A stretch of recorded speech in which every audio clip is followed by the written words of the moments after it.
Hello, hello, what's up everyone? We are here to tackle the Elite campaign in the latest update of Rivengard. There's a lot we have to go through today. We want to make some money, we want to make some gold.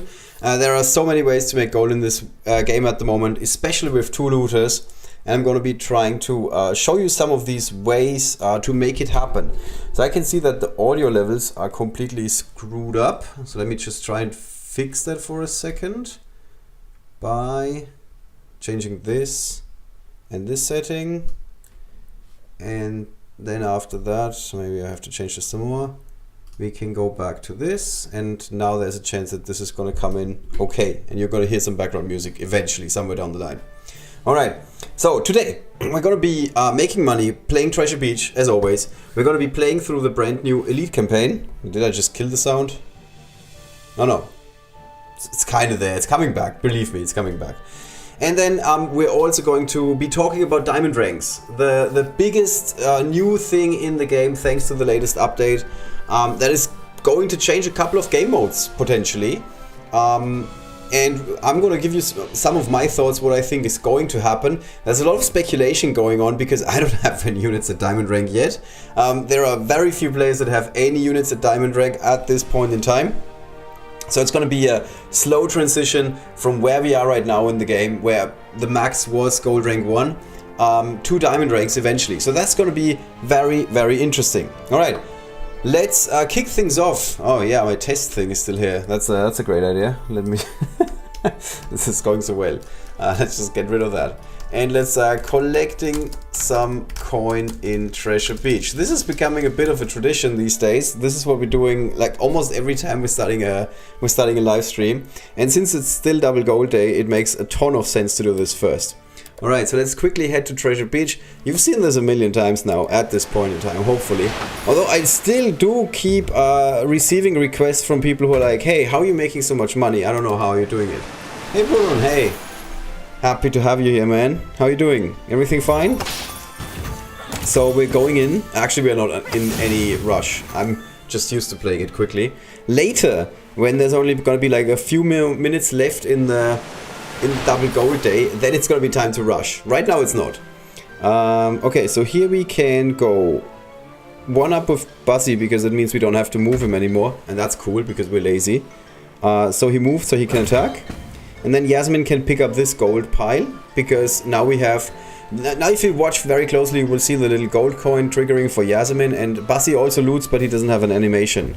So, I didn't even see it, to be honest. And then what we want to do is we want to move Tim here, because again, this gold pile is adjacent to both of our looters, which means we're again gonna get some extra coin. So, at the moment, we have looted 4 times, that means 40% more gold. I think 5 times? Potentially 5 times. I'm sorry, I'm bad at counting. Or actually I didn't pay attention, is the actual reason. So let's see where we are gonna end up. So we're at 40 or 50% extra gold. Here we have a really good drop of new stuff, because we can now move Yasmin next to Buzzy, and again we get 2 loot trigger activations, so we're at 60%. And now we could move Buzzy onto the spikes, but I don't like to do that. I always like to use another unit, so I can then start moving my looters again in the direction of the coin. So it's all about connecting your looters together with the piles. So here I'm doing something that is a bit like trying to think ahead. I'm going to be dropping Silverroot in the spot where I don't want some obstacle to end up in. This would also be a good option, because then I'm increasing the chance that Yasmin can walk here, because that's where I want to have Yasmin. So that worked out like a charm. So we can again do this, and then we can move Silverroot up here, and we again get 2 loot triggers. So now we should be at roughly 80%. After that we can move over here, for example. Doesn't really matter, I think. Walk here with Nimrod, because then we're gonna get rid of the chest and the loot trigger. So now we're at... I stopped counting. I think 100% maybe? And then we can take out this frog with Tim, and it's the last turn. So let's see what we can make in the last turn. Oh, we're getting really, really lucky with our drops here. So we can now move Buzzy here, because he's got a higher... Actually, it doesn't matter. Yeah, it doesn't matter. So let's move Yasmin here, and then Buzzy here. Then we can use the active of Bassi to drop like some bombs. And that's basically it. So we had almost a perfect run in terms of how many loot activations we ended up with. That was more than 100% because we were able to loot more than 10 times. And as you can see here, we are getting 14k gold almost, and we're looting 24k. So that was a pretty good run, obviously. And then this gets doubled, which means we end up with 37k in total, and this gets doubled, so like you get a lot of gold, is like what I'm saying. Hey, how much did I miss? Nothing really. There's only 5 people in chat. That's normal, that's fine. We're just getting started. Leveling Aceshru with 280 XP per hit, so easy. Yeah, it's getting better. Did we get to the token drawing yet? No. We are just getting started. We're going to be doing token drawing towards the end of the stream. We're first going to be playing through the Elite campaign. Right, so playing through Elite campaign is what's happening next. And we are going for chapter 4 in the Elite campaign. And I guess it's encounter 1, right? Cursed Lands. We could add Cursed Lands to my description here. Cursed Lands. And now we're at battle 1. That's where we are right now. Yep, that works. Cool. And I haven't even looked at these levels. Like I haven't done anything so far. Didn't start playing them. Absolutely nothing. So this is completely fresh. These are my first impressions of these brand new levels. So much gold, Elite campaign for first completion. Yeah, that's the idea. That's the idea. We wanna collect a lot of gold. All right. So we have. Oh, by the way, I love these new animations. These new glowy spots where your units drop. I like them a lot. I think this looks really nice. It's also helping like visually impaired people like myself. This is not a joke, by the way. I am having trouble telling reds and greens apart. It's not fun. So here this looks like a walk in the park. If we put Nimrul here, he can get rid of these 3 spirit samurais. Then at the bottom, we could do a clever move by using Bulmon and then Thana. It's a bit of a cheesy way of getting through that encounter, but cheese is good. So we can just do this. Yeah, that's alright. Can't get rid of this guy. Oh, Jesus, these guys are striking back. Oh, these are the new Elite campaign samurais. What are they doing? So this is an Elite Spirit Samurai. It looks the same as the regular one, but it's it's a bit of a different one. And here we can see that somebody cleverly recycled, which makes sense. Cleverly recycled an icon that was already present in the game, because this is the passive ability of Shun, the Spirit Blade. So when he is defeated, he deals 290 damage up to 1 random adjacent enemy. 290 is not nothing, but it's also not like that much. As we can see, my Nimrul took that 3 times, and he was tanking it like a champ. So the old rule that if you're going into Elite campaign with units that are gold rank 1 seems to apply still. So by now taking out these 2 guys at the front with Bulmon, we can focus on the guy in the back, and Thana with her intelligent aim. It's gonna take out the Spirit Samurai on the bridge and then move to the gunners and make short use of them. So this is what's gonna happen here.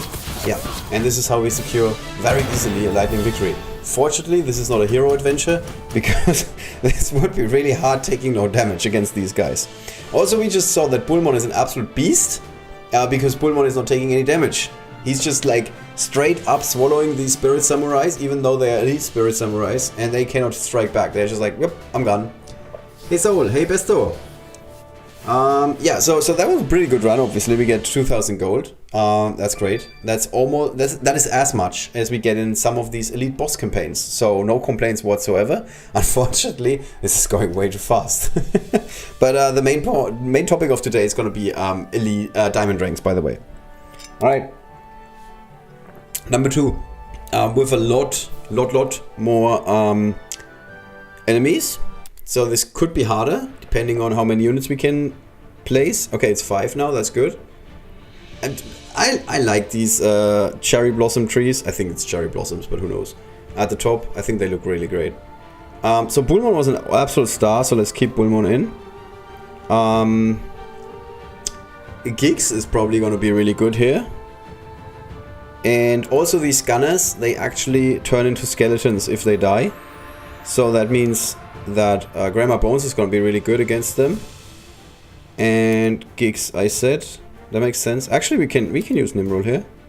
Yeah, that is pretty good. So Nimrul can move in, kill these 2 guys.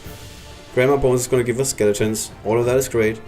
The 3rd guy I want to bring in my Naevis, I guess? Maybe? Or we use gigs here. Yeah, we could use gigs here. And then I want to train my Cerberus a little bit, because my Cerberus is, he's lately, he moved up to Legendary a little while ago, and I still need to train him a lot. A lot. So let's move a bit forward with Granny, and then we can go for the gigs, and that should give us a lot of summons. Yeah. So that's good. So now we have enough targets for our enemies to shoot at, and our units are all going to be fine. And now our summons are striking back for us, and we can just sit back and relax and enjoy the show, really. But I wanted to, that's nice. Ah, we have to eat one of our own. Or not. Actually, we don't. We can move a little bit smarter. Let me see. Grammar Bones can take out this guy. Yeah. You can just get out of the way. Then we can take out this guy. And we can move to the bottom. Would have been... Ooh, I was about to say, would have been fun to use mushrooms on him, but no need. We can just do it this way. Alright. And that's another 1k almost? 900. Okay, no complaints. Bullmon is so valuable. Yes, Bullmon is really good. Bullmon is really good. In like a couple of situations, Bullmon is the absolute boss. He's also really good against legendary dragons. The Dragonlings in particular, obviously. Because the Dragonlings, they can become a pain, but not with Bullmon. Bullmon is like, yeah, I don't care. I'm just gonna eat them. Alright, so we can now get on Ray of the Radiant Sun. I have a couple of those, because they are sometimes the reward for the legendary adventure level. And whenever that happens, on double gold day, I just play the legendary adventure level as many times as I can. I played like the Sir Florianus adventure level, the legendary level, like 12 times yesterday, I think, roughly. So I have a couple of those legendary upgrades. Whenever the game requires me to use a legendary gear upgrade, I'm happy, because it's way easier for me to get than the rest of Wrath that everybody needs at the moment. Alright, same story as before. Here we can actually place Bullmon a little bit more to the front, because that means that Bullmon is gonna be able to eat this Spirit Samurai and then use his tongue attack on this guy. So these two guys are gonna be toast, or rather food. To be more precise, to be less precise, actually, less precise. They're not gonna be toast. They're not going to be food, they're going to be toast, to be very precise. Okay, then we can use Grammar Bones on this guy to give us a skeleton. All of that sounds good. And then if we want to use gigs against these guys at the top, that's not going to happen. Then we need some other strategy. So let's use Queen Aceshru. She cannot connect. She can only connect if we also bring in... I don't like this. Yeah, Grammar Bones can only connect... Queen Aceshru can only connect if we also bring in Naevis. Which wouldn't be the worst idea. Okay, let's play this slightly differently. We're gonna get rid of the Spirit Samurai that is standing next... that is standing here in the shrub with Bullmon. And then we can move 1, 2, 3 spots, and suddenly we can connect with Queen Aceshru. So that sounds better. And Cerberus is gonna be there for window dressing, I guess. Yeah. Seems legit. Yeah, I think so. We can do it this way. Alright, let's see. So you can take the Spirit Samurai out of the game. You can walk here. Eat this guy. We can go into the shrub and go hiding. That's cool. And then use the Dark Dragon attack on this guy. So we have some shades. All of that is cool. And then we can bring Granny in position and use Nimrod and Granny and Nimrod to get ourselves a skeleton. And now we're really in business. Okay, 2 enemies remaining. We can bring Bullmon in. Yeah, and crit, cool. We can take out this guy with Cerberus. And we can use Granny's active. 1170. She's able to like one-shot everybody in this entire elite campaign, I think. Hey Mario! Hello. So that gives us another 738 gold. We're going places with our bank account. It's gonna be a Rivengard vacation. I don't know, in Aopuni Island, I heard is pretty nice. Is what the in-game text said.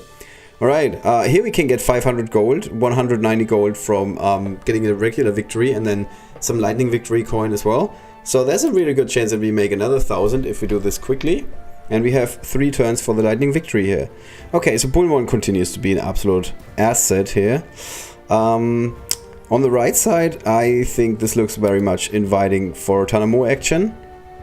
Yep. Then we can also use Grandma Bones to give ourselves some skeletons. And I think that's it. I think this is a strong team, obviously. So let's move as much towards the top as possible with Grandma Bones. And then Thana is going to do her thing. Yep. And we're already in business, very much so. So we can take out this guy. We can eat another guy. We could, well, attack this gunner. Oh, kill this gunner. Oops. A second ago I was like, maybe I should first use the attack of Queen Aceshru to get a shade.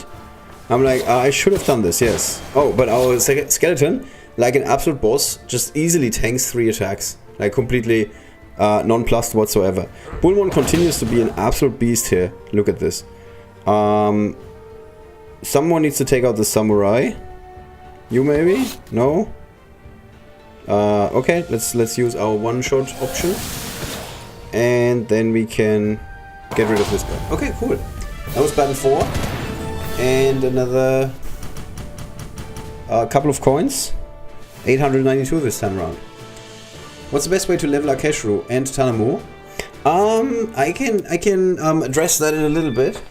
Also, I think there's a really good chance that So like the short version for Aceshru is that you want to have a map where several enemies are standing next to each other. There's let me see if I can find this quickly. Okay, I'm just gonna try and find this very quickly because we do have all PvP maps in our Discord because we are crazy people. Our guild. So I can just try and see. This should be a forest map. And this might be a forest map. Let's see. So yeah, this is the map. This map would be a really good choice if you have enemies, like 3 of them standing in a line, because then you can place Queen Aceshru wherever you want. You can move her onto the healing tile, but you don't have to, and you just use her active like on any unit, really. Like light units, obviously she's doing double damage. That's great. Ideally, you soften up the opposition first, so you use a unit like Tim. Tim goes here, for example, uses his active, everybody takes some damage, and then Queen Aceshru comes in, and she hits 3 units, and then you should get 2 or maybe even 3 shades.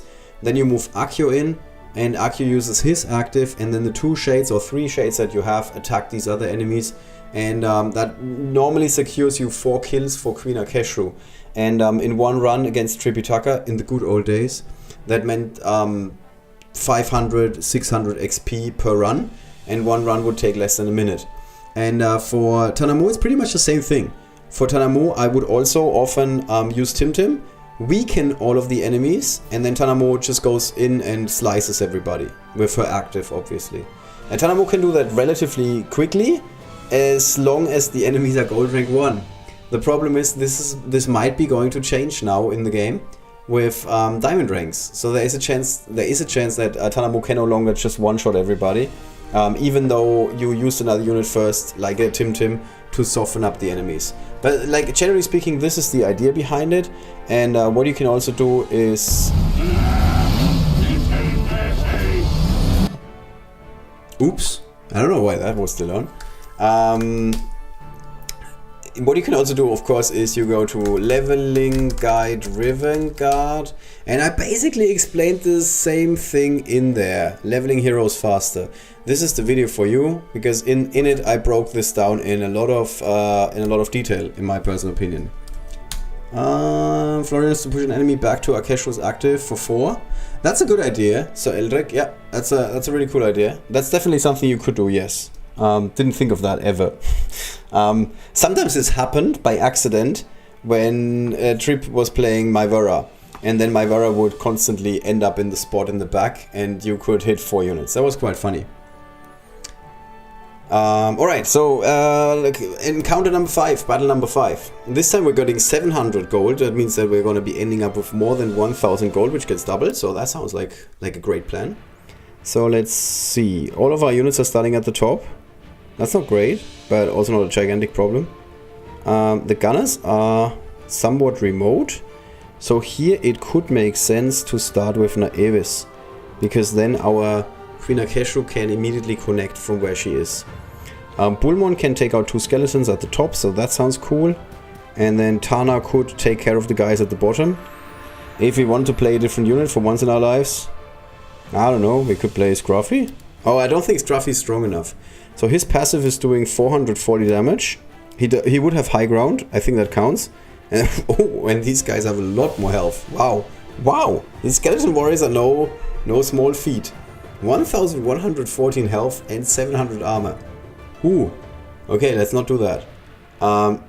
It's actually more impressive that Thana just slices through them. I didn't know they were that strong, to be honest. Thana does 1800. That's pretty close, actually. It's pretty close. I thought this was like a clear-cut affair, and Thana is just gonna straight up go through everything. We can use a Snazbang here, but meh. I don't think it matters here. Don't think it matters. Okay, let's just see. So this guy, this Queen Aceshru is just gonna use her shade here. So this guy has an unwelcome visitor, the gunner at the bottom, and then we can again use Bullmon. He takes out 2 guys. Yeah, it doesn't really matter. And then Snazbang. We're gonna move to the bottom. Do we? Do we? Oh, Snazbang can just shoot from here because we do have Queen Aceshru and Naevis, of course. Yeah, so let's do this. This looks good. And Naevis can just go 1 down and we should be fine. Yeah, as we can see, the shade is a bit of a problem for the enemies. And we can just continue this path. Yep. And Bullmon can just finish this guy, because Bullmon doesn't care about the landmine. And that means we now get a skeleton on top of whatever we had. And we're in pretty good shape. It's not the word I was looking for. Yes. Shade. Shade is the word I'm looking for. Okay, cool. 1100 this time around. Cool. Will Legendary Scruffy help? 100%. Scruffy is really good against summons in general. Also, it's not like my Scruffy is maxed out. My Scruffy is stuck at level 30 at the moment. So he's gonna eventually do 460. Keep in mind, he's doing combat damage with his effect, with his passive, which means that he can crit. Attack damage, I think is the word. Attack damage is the word. And also physical damage. Yeah, I still didn't get to the video about fighting and damage types and stuff, but I will eventually. All right, encounter number 6. 10 enemies. I had to do some maths in my head. 10 enemies. Okay, Bullmon seems again like a great choice. Can you please turn down background music? Yes, of course. Sorry, what is it that loud? But here, I turned it down a bit. Let me know if that helps. If it's still too much noise, let me know. No problem. I'm happy to oblige. Yes. Okay. Hi, Pylon, by the way. Okay, so here we can use Bullmon on the left, as always. Getting a bit boring. Actually, this is a map where it makes a bit more sense to use Queen Aceshru together with Ranaklu. Yeah, I think that makes a lot of sense.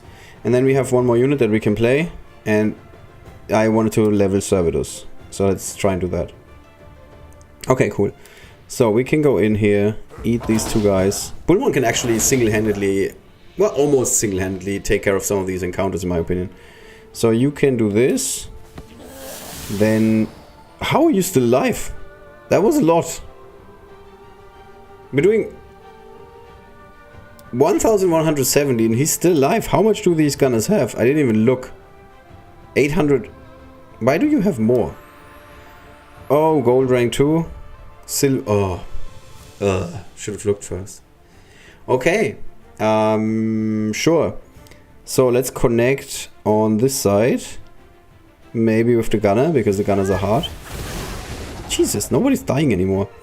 You can take care of this guy.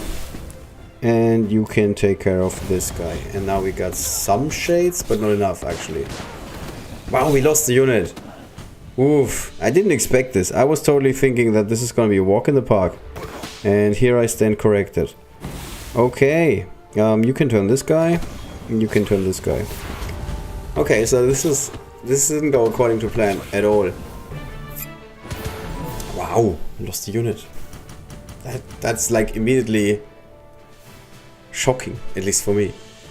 Still haven't done the video. What are we paying you for? Yeah, wait, what? What? We're not even able to monetize these videos, yeah? Give me a break. Okay, so we need to play this slightly differently. We are going to use Bullmon. Okay, so here we're going to be using Ranaklu on the left side. Bullmon is going to handle the guy in the middle. The guys in the middle. Servidus is going to handle the gunner. Together with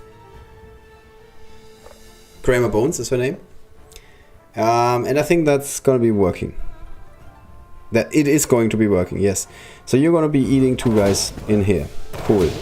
You're going to be getting close. You attack. Crit is always good. Yes. Now we can save our active. That's good. And we want to use the active on one of these guys. And then on one of these guys. And now we have a wall of summons between us and the enemy. Stop shooting at Queen Aceshru. Okay? Yep. Yeah, way better. Way better play. So now we can move to the bottom, take out this guy, and then Bullmon can finish the level. This was much better than the first attempt. Put like 3 more brain cells into this at least. It's late. It is late. It is late. Okay, that was that encounter. What's happening? Oh, we're getting a chest. We're also getting chests. I didn't even know that. I'm always just playing for fame, but no, there's actual chests involved. Wow, that's a lot of coin. Wow. Jesus. Actually, I need refs of ooh, summoning tokens. That's nice. Okay, only 9 more. I used 10 times draw. All right, second. This is battle number 7. Oh, we're already getting close to the end. It's just 8 battles. Such a shame. Such a shame. Okay, so this is one of those maps. I think I've seen this somewhere. Where did I see this? I think someone on the official Discord posted a picture of this map. So this map looks like an absolute invitation to play Grammar Bones, because all of these gunners are gonna be down immediately once Thana comes around. So let's do that. So Thana is gonna take care of the guys at the top. On the other side, we could use Queen Aceshru, I guess. And then also Ranaklu if we have to. Yeah, and then we end up with a million skeletons. I'm not sure. I'm not a fan of Queen Aceshru, to be honest. Is there somebody else that we can use? Ooh, Naevis maybe. Naevis maybe. She. Oh, and I have Sermat, who needs to be training. Wow, I have a team that consists of 4 units that all can level up. That's news. Okay, talk about a skeleton body. So now we want to use this active. Okay, that's cool. And so Matt can just do regular attack. He's okay, he's pretty tanky. Famous last words. Famous last words. Don't quote me on that. Do we want to eat our own? Nope. So we're just gonna do this. Okay. Oh, how is there another samurai? I can see this guy. Oh, there's more samurais at the bottom. Where do they come from? Am I blind? Oh, that's cool. That's actually really good news for us, because it means that Bullmon gets to eat something. The guy was already getting worried about his diet. Okay, so let's do this. You can then move to the top. You can... Oh, wait. Oh, hulking. Hulking. My mortal enemy stairs. Okay, you can do this, so we don't...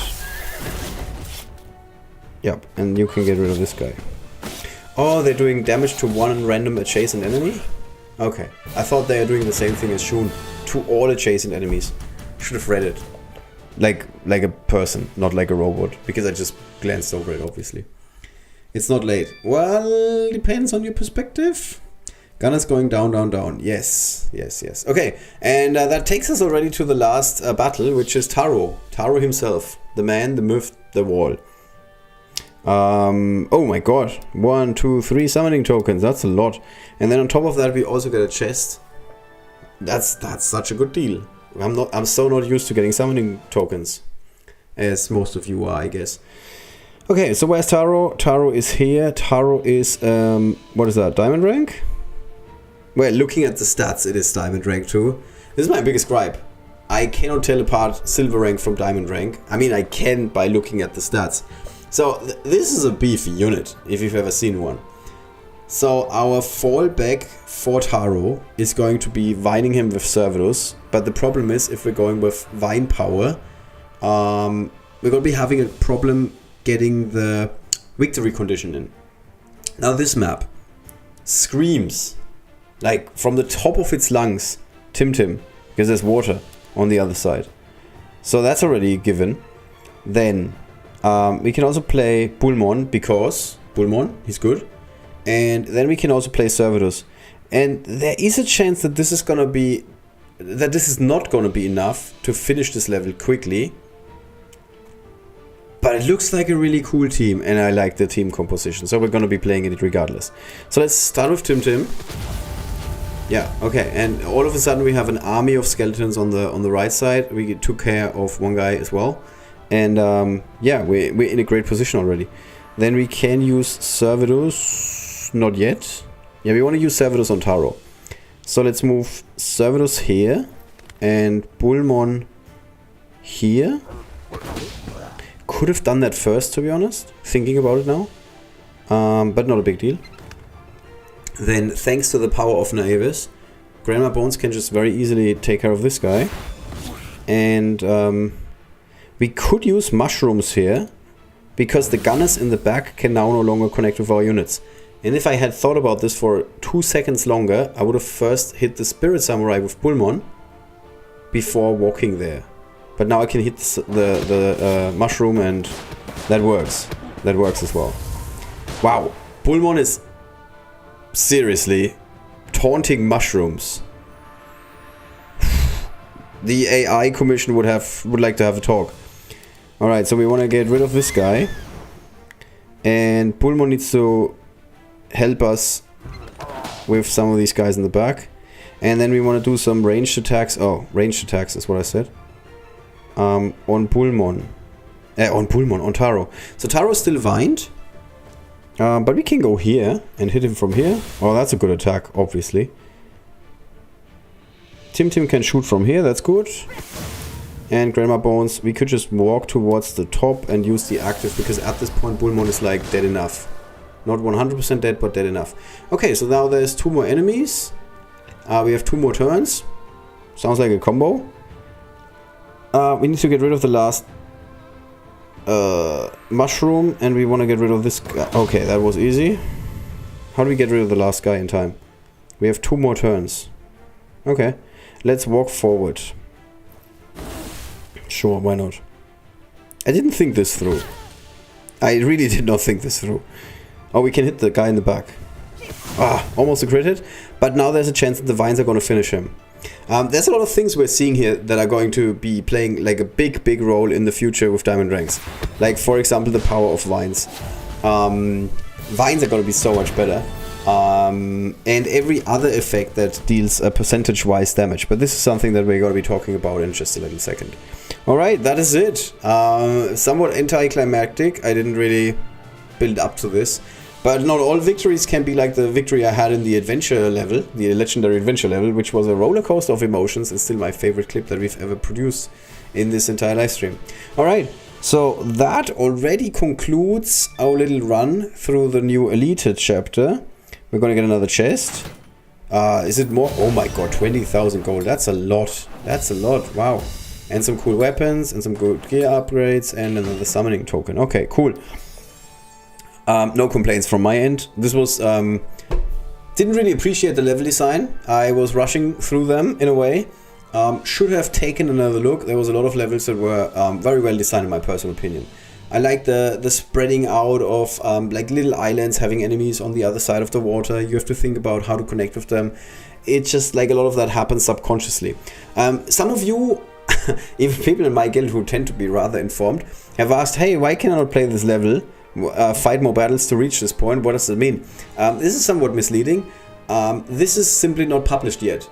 You can fight as many battles as you want, you cannot play the second chapter, basically, or the second part of chapter 4 of the Cursed Lands Elite campaign, because they are locked with the version of the game that we have. There's a very high chance, I would say it's like 80% or higher, that with the next update of the game we get, these levels are going to be unlocked, unless something goes completely wrong. Last year, during the summer months, Snowprint wasn't able to deliver as much new content because a lot of people were on vacation, and it's a relatively small team that all really care about this game. So there is a chance that they might get like a little bit overwhelmed, or they simply don't have the time, and then in the next update they might not be able to ship these levels, but expect them, like I would say expect them in the next update. Alright, so that's the first part of today's stream, when we wanted to going through the Elite campaign, the brand new levels. Now let's do the main part. The big story, in my personal opinion, is diamond ranks. And obviously the follow-up questions are, how is the game going to change? This is the, or maybe we can do, let's split this up a little bit. So just give me a second. Just need to find an app on my, just gonna do it like this.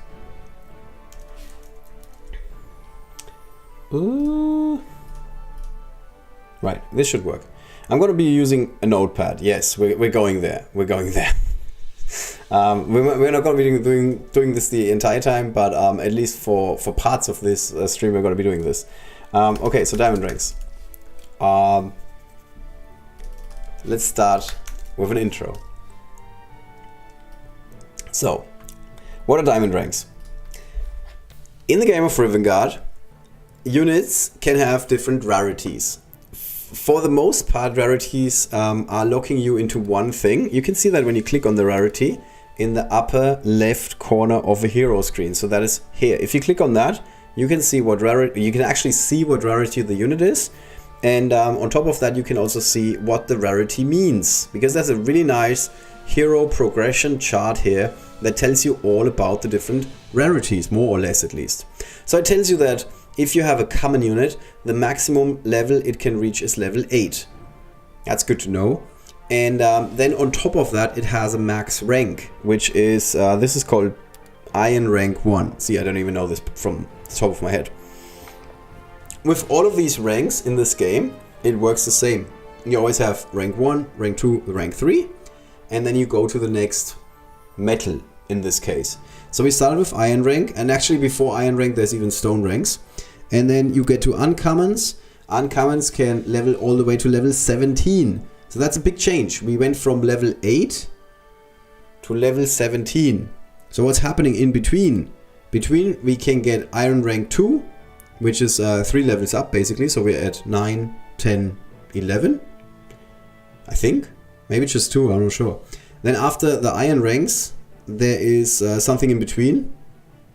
I honestly forgot, because it hasn't happened in a while that I've seen a common unit. And then eventually we're going to be making, I think there's Stone rank somewhere in between. And then we're going to get to Bronze rank. Okay, this is level 17. So the highest rank for an uncommon unit is Bronze rank 1. And then eventually when the unit ascends to rare, you can get to level 26. Now it's getting a bit more straightforward, at least for me. So that means you can get to Bronze rank 2, Bronze rank 3, and then after Bronze rank 3, the next level is Silver rank 1. And you can see that between these two, there's 9 levels. Because you always need 9 levels to get these upgrades, which you can see if you go to any unit that is not leveled. For example, a Pendar here. He is Gold rank 1 right now. And then for the first upgrade, he can get this. We just need all the ingredients. And for the second upgrade, he can get this. He just needs all the ingredients. Okay, actually, let me find another unit. That is a better example. Surmat. Yes, this is the perfect example because he's level 35. So for the first upgrade, he needs to have XP level 36. So basically, you always need to level up 3 levels because the next one is going to be 37. This is the second upgrade. And then if we click on the third upgrade down here, we need 38. So every 3 levels give you another gear rank. This is basically the rule of the game. So the status quo right now, or like up until this point, and this game has been out for like 1.5 years publicly, has been that Gold rank 1 is the highest level. And that meant that the stats of unit were stopping at level 35. Like even if you had a level 50 unit, like even if we're looking at a unit like my Snazbang, which is a bad example I guess because he's very damage focused, but let's take a bit more of a balanced unit like a runner clue for example. Even though this unit is level 50, the stats of this unit at the moment are the stats of a level 35 unit. This runner clue has the exact same stats at level 35 when he hits gold rank 1 that he has at level 50. Almost. Like there's one minor difference, and that is the number of stars. The more stars he gets, the stronger he gets. I've broken this down in one of my later starter guide videos where I really broke this down. And the thing is, with all of these ascension thingies, with all of the gear ranks rather, there is something that a lot of people don't know, and I didn't know, like the entire community didn't know, let's just put it this way. So this gear upgrade, for example, gives you plus 16 damage. However, you also get whatever damage it says here, times 0.2 for every star that your hero has. So what does it mean? A common unit can go all the way to rare, and at rare, as we can see here, they have 1, 2, 3, 4, 5 stars. So 5 stars means that the unit basically gets a 5 times 20% multiplier, which translates to 5 times 20%, 100% multiplier. So in this case, if Salvo was getting this upgrade, he gets plus 5 immediately. And then when we get to the next gear rank, he gets these plus 5 again, because he gets 100% bonus for every star he has. What does that mean? I know this is confusing. This means that these stars really start to matter the more gear ranks your unit has. Like at the moment, at the point that the game is in right now, the stars don't matter all that much. If you give a Grandma Bones her 4th purple star like I did, her stats increase like a tiny little bit. They increase by like 80 life, 100 life, something like that. They increase by like 40 magical damage and maybe 50 magical armor, like 10% increase of what they had, which is not nothing, but it doesn't feel like it's worth it. It doesn't feel like it's worth adding another star for a lot of orbs. That's going to change dramatically when you get these higher gear ranks, because the higher gear ranks give a lot more, as we can see here. That's, for example, 20 additional damage, and then this 20 additional damage can get multiplied, and we saw this a second ago. 5 yellow stars, they just count as 5 stars.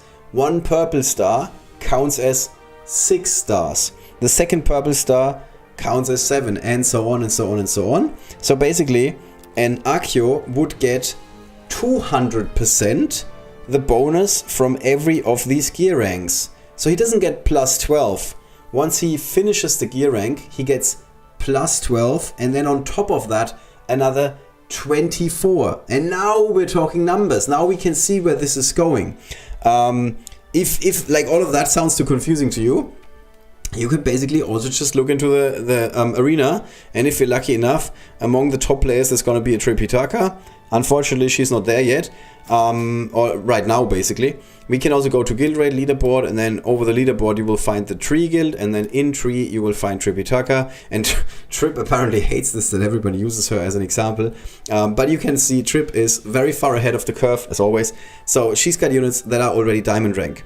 And if we now look at her silver route, doesn't really matter what units we're playing here, her silver route has these stats, and I'm just going to put them down. So this is a diamond rank 2 silver route, and we're just going to put this here: 1100 armor, 3884 health, and 1044 that is called damage.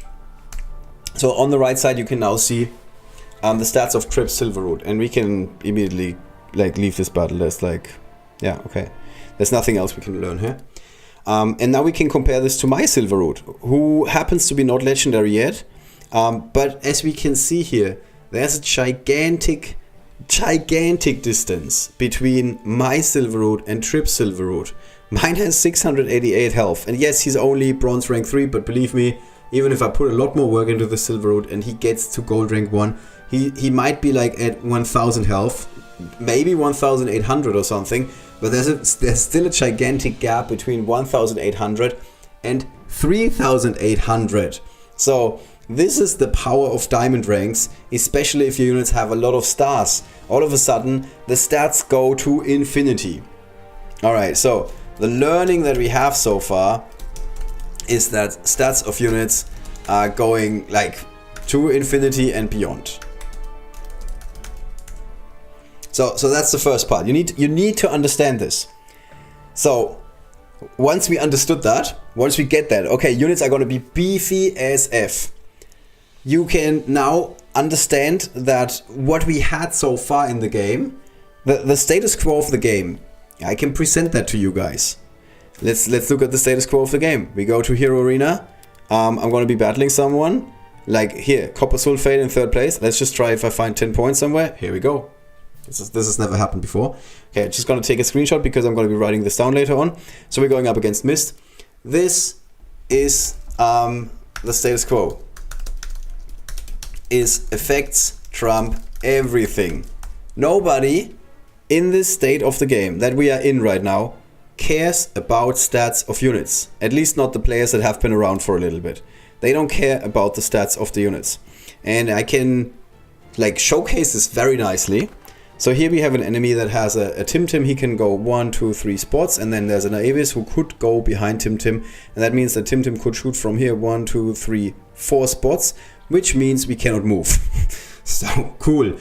So we can move 1 unit here on the side, and that's basically it. And now you can already see why I played Naevis, because Naevis can help our units connect. Actually, I thought that Naevis is going to help us, like not just a little bit connect, but really connect. But obviously I didn't do the maths because I'm lazy. But it doesn't matter, because we're going to see. Okay, I'm gonna move my gigs here. Sorry, brain fart. And we can use our grammar bones here. And now I'm using gigs, and everybody says bye bye, with the exception of the enemy's gigs, which is a bit of a problem, but not a gigantic problem. Normally I could have moved my unit a little bit better, but it's not a big deal. We can also use the active of Queen Aceshru, and we're just taking out the second guy. So nobody cares about the stats of enemy units. There is no need to look at stats of enemy units, because you just use your actives. In this case we used 2 actives and the enemy team was down. This is how the game is right now. As long as everybody is at gold rank 1, nobody cares about stats, because stats don't matter. Effects are here, stats are here. So even if you make dumb moves like I just did, everybody's gonna wipe. Like the entire enemy board is immediately gonna wipe as soon as you start using effects. Let's try this again against Trip and see what happens. And you will realize and start to realize, oh, the game's going to shift. So we can go back to Trees Guild, and then we see Trip towards the bottom. In case you didn't know, the later somebody joins a guild, the more on the bottom they show up. Trip had to take a break for a little while. That's why she's now pretty much at the bottom. So on this is a really good example. On this map, normally there's one strategy that is like better than any other strategy. You use, in my opinion, use Giggs at the bottom, use Queen Aceshru here, use Tim here, and then you use Akio here. And this is how I play every arena match ever. Like I'm just sleepwalking through them. It's a bit of a bad way, but bad way of saying this. But normally I'm just sleepwalking like this. I use the effect. Okay, bam, everybody dead. Okay, cool. And now look at what happened. Snazbang, a unit that is known for not being very beefy, has survived the attack of Giggs. Why? Because Trip Snazbang is Diamond rank 1. And if you've ever seen a Snazbang, he just got hit by Giggs' active, and Giggs' active is doing 1221 damage. He doesn't get buffed by Naevis, by the way, because actives don't get buffed by Naevis, as it's regular attacks basically. So he should have taken 1221, and sorry, we have to go here. And if we didn't, does he get buffed by Naevis? I'm now confused. Let's just quickly do the maths here. 1990 minus 1221 equals 769 minus 305. So we have another 464 we need to account for, and Naevis adds 198. Okay, So there's a chance that he did get buffed by the Hawkeye. And keep in mind there's also a global 20% modifier in the game. Plus minus 20%. Whenever you attack someone, there is a chance, a theoretical chance, that you're dealing 20% more damage, or up to 20% more, or up to 20% less. This is the reason why, now I'm doing my combat video in the end. This is the reason why you don't see if somebody's gonna go dead. You can see this yellow bar here is the minimum amount of damage I'm doing basically. And then this orange bar is the 20% modifier. So this is the regular damage I'm doing, and then roughly this. And then if I get lucky and I get plus 20%, this is like a lottery. I could do this much damage. And if I don't get lucky and I get minus 20%, I do this much damage, or at least the yellow damage. And this is why so often the game doesn't tell you, oh, you're going to be doing this much damage, because the game doesn't know. As soon as you attack, it rolls the dice, and then you get up to 20% more or 20% less. Alright, so here we can normally do this move with Tim, use this active, and now you're going to see that this was Tim's active, and this enemy, Silverroot, is standing next to water. I know this for a fact because everybody that stands in this spot is normally dead. This Silverroot just took 1100 to the face with his armor, and then on top of that, he took 1500 to the face. So that's 2500 damage, which is a lot in this game. 2500 is the absolute maximum that Tim can do, because he does roughly 1000 plus up to 1500 when an enemy is adjacent to water. So normally, the unit that stands in this spot that Silverroot is standing in is dead. 100% dead. But Silverroot is still standing. And that's what is changing with the diamond ranks basically. Effects no longer trump everything. You can no longer sleepwalk through arena, like close your eyes, say active, active, active, Gix, Queen Aceshru, Akio, whatever you have, and everybody on the enemy side is dead. The new status quo of the game is going to be that stats start to matter. So, what's going to change? Okay, this was our learning. So, the future with diamond ranks, I'm just gonna call this DRs because I'm lazy. Stats will matter. And this is gigantic, because suddenly, like I said, you cannot sleepwalk through the entire matches. You now have to think what you're doing. Now, there's some people who think, there's different theories how this can go. One theory is that units like Dorga will completely be useless, or like a lot worse than they are right now, like they are in the tournament arena. I'm not convinced that this is the case, because units that can spawn a lot of units on the board will always be powerful no matter what happens. There's going to be one thing that is 100% going to be clear in my personal opinion. So let's talk about effects. What gets better? Let's call it this way. What gets better? And what gets better is everything that has to do with percentages. So by that, we just saw a very good example of what does not get better and what is, relatively speaking, getting worse.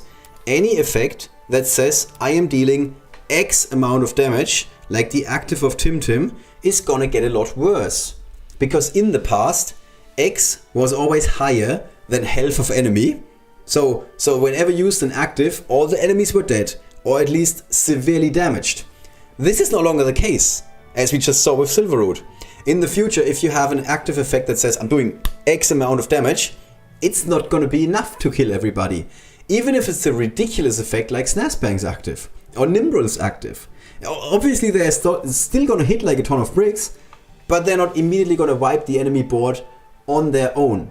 So everything that says I'm doing X amount of damage is, relatively speaking, getting worse. Everything that is doing percent amount of damage is, relatively speaking, going to get a lot better. Here's a really good example of this. Agna is gonna become a unit. Not a good unit, obviously, it's still Agna, don't be ridiculous guys, but he's gonna be a lot better than before. Why?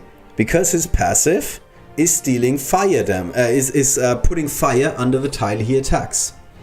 And fire, the tile effect, says that the enemy unit always loses 20% of its initial health. So that means if you're standing in fire for 5 turns, you're gonna be dead. Which means, and now I'm making a ridiculous example, if a level 1 Agnar, that is uncommon because then he has his passive unlocked, is attacking a diamond rank 3 silver root of Tripitaka in a day or two. After 5 turns, I know this is unrealistic. After 5 turns, if somehow Agnar got damaged and he's still surviving, it's completely unrealistic now. After 5 turns, silver root is dead. This is big. Because you could have a level 50 Tim, and he could use his active 3 times, 4 times. Well, not 3 times. But as long as silver root is not standing next to water, he could use his active 3 times, and silver root would still not be dead. So now you can see the difference. At least I hope so. So if anything is saying I'm doing percentage-wise damage, it's gonna be a lot more important in the future than it is right now. There is something that is baked into the game that is dealing percentage-wise damage, and that is the class of a unit. So if we're looking at Tim, he's a mage. Mages do plus 50% to red or green warriors and still plus 25% to any other warrior.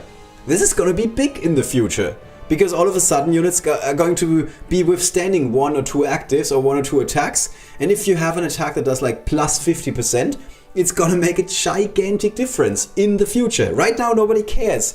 People care about high ground to some degree, but you could be running a team that is all made up of rogues or all made up of mages in the arena, and it wouldn't be a problem. In the future that could be a problem, because you need those percentages to actually take down enemy units. So not only will stats matter, that also means that classes will matter. And for that matter, any other percentage-wise manipulators. So that means high ground is going to become more important than before. Shrubs are going to be more important than before. Thorns going to be more important than before. All of that good stuff. What does all of that mean? All of that means that displacement effects, something like the active of Gibbo and Gobbo, something like the active of Sir Florianus, something like Monty's effect. All of these displacement effects are going to matter a lot more. All of them are going to be mattering a lot more. Oh, Jesus, I wrote too much. Sorry. So let's just take that out and just leave that here. So this is another big change that is, in my opinion at least, coming to the game. All of a sudden, positioning of units starts to matter a lot more. Once we understand that positioning is going to go Agnar. Yeah. Once we understand that positioning is going to matter a lot more in the future, any hero that can attack from a distance, so ranged units, or that can increase the distance that your units can attack, you know where this is going, are going to matter a lot more. So that, or also, who's also going to benefit from this? Units that can stop enemy movement. So all of that means that landmines. Some people were like, oh, I'm not sure if Snazbang is still going to be a good unit. Yes, he is. Not so much because of his damage that he's doing, although it's still a lot of damage that Snazbang is doing. But the landmines that Snazbang is placing on the board are going to matter a lot more. Not only are you shooting enemy warriors, you're also preventing enemy warriors from connecting with you, because 80% of warriors are melee units. Yes, Bullmon, okay, he could do something else. Oh, by the way, Bullmon is going to become a better unit because he can displace, he can move enemy units. You can again see where this is going. Let's look at one unit. Snazbang is also a really good example. So in my opinion, Snazbang's active is going to get a little worse. It's still doing ridiculous damage, so it's still going to be good, obviously. It's just not going to be as broken as it is right now. Snazbang's passive is going to become a lot better. Why? Because as we learned, the stats of units are going to go up. And any effect, effects that add/decrease damage will matter a lot more. So that's the other thing. As soon as you can suddenly do plus 1800 damage per attack, that is going to matter a lot. If you have another unit that is like the absolute master in terms of increasing your own attack, that is Penda. Stuff like Penda's effect that can trigger up to 9 times. Let me just think about this. There's a hex, and then you have 1, 2, 3, 4, 5, 6, 7 times? I think 7 times. So you could get this bonus up to 7 times, which is obviously like utopian. This rarely happens, but there is a chance that you get like a lot more bonus from Power of Code. Penda's passive is going to become a lot better. Also, Penda's active is going to become a lot better. His damage that he's doing doesn't do anything. Like, the damage doesn't matter anymore because everybody has ridiculous stats. But you can use this Rain of Ice from a distance of 3 tiles, and then enemies that are not mounted and that are standing under ice can only move 1 tile. So that's the part that's going to matter in the future. It's not about the damage that the active of Penda is doing. It's about the fact that the active of Penda can prevent an enemy warrior from connecting with your Penda. That's the reason why the active is going to get slightly better. Because the damage in Rain of Ice has always been terrible. It still is. It's one of the, I don't know. I really don't like this effect. It has a range, how much damage it's doing, and then the damage is not great. But it's actually going to become better because you can stop enemy movement, and movement stopping stuff is going to be a lot better in the future. Let's look at another unit to give you yet another example, and that is Giggs. Giggs at the moment is a big... So with Giggs it's like this. When you first start this game and you're trying to climb the ladder in arena, you always try to target one enemy that is standing on their own. You do not try to attack a group of enemies. You always try to find one that is standing on the sidelines, and you use the active of Giggs on this one guy because you want the summons of Giggs. That is the active. And then you can use an Accio, for example, to make these tadpoles attack the other enemies, and you win. That's how I climbed the ladder when I started this game. You use Empty the Net, you try to get as many summons as possible. You use a unit like Shun to get another summon. You use a unit like Sir Matt to get 2 more summons, and then you pull the trigger on Accio, and they just run over your enemy. In the future, the active of Giggs is going to be a lot worse. The main selling point of the active of Giggs is going to be that you can affect multiple enemy units and poison them. Because again, we have an effect that says that every time an enemy takes physical damage, they will take additional damage. Yes, actually, if they take physical damage, they take additional damage. And this is going to be bigger in the future. Because you might have situations where the game lasts like 2, 3, 4, 5 turns, and then if the enemy stays poisoned, you can just like hit them, and every hit gives you this extra 470, and that's going to make the difference. Just if you start combining effects like Giggs' poison, and then after Giggs' poison you attack with a Servidus, and then the vines deal 10% damage, and Servidus' attack didn't deal extra damage because Giggs only counts for physical damage, not magical damage. You can like start to add up all of these bonus conditions, and that's how you end up finishing enemies in the future. So it's gonna be a very, very different game, and there's a chance that people start ignoring summons because summons don't matter. Like, what good is a level 50 tadpole that has 900 and 900 if all of your units have 4,000 health? Or even if it's just 3,500. Like, you only start to worry about tadpoles when they start evolving and when there's a lot of them on the board. But if it's like only 1 or 2 tadpoles, this is no longer going to be like a death wish or death warrant rather, where you're like, okay, the game is over, I cannot win this anymore because the enemy force is too strong, they're going to overwhelm me. Like, this is going to be changing a lot. So, relatively speaking, Dorga, Giggs, any summoner really, also Queen Aceshru, yes, they all, relatively speaking, get a little bit worse. Just a little bit. They're still really, really good because any summon gives you an extra character on the board, and the more characters you have, the more options you have, and your enemy has to beat them all before they eventually beat you as a player. So that's going to be good. So this is the general idea what's going to happen with diamond ranks, and I'm super excited about this because I'm not 100% sure where it's going to go, but I'm 100% sure about a lot of the things that I'm saying. So here we can see guild rate.